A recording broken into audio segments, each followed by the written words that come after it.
Kim అయితే మంట లేపేశాడు, తుక్కు రేగొట్టేశాడు. 10 బాలిస్టిక్ మిసైల్ని జపాన్ వైపు వదిలాడంట.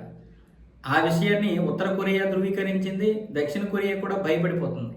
దక్షిణ కొరియాకి, అమెరికాకి ఇప్పుడు హెచ్చరిక జారీ చేయడానికి ఈ 10 మిసైళ్లు వదిలాడు.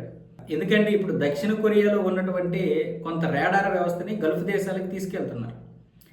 ఆ సమయంలోనే ఇప్పుడు ఈ యొక్క క్షిపణుల దాడి జరిగింది. దాడి కాదు, ప్రయోగం జరిగింది.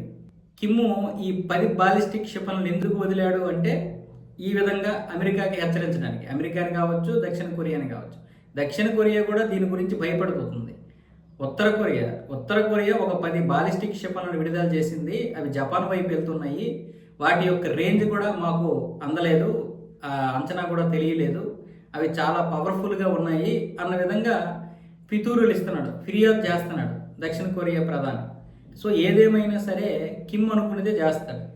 అంటే నా వైపుకు రాకండి ఎవరో కూడా అన్న విధంగా కిమ్ అయితే ఒక హెచ్చరిక జారీ చేశాడు. ముఖ్యంగా ఇరాన్కి సపోర్ట్గా ఇప్పుడు కిమ్ కూడా ఉన్నాడు.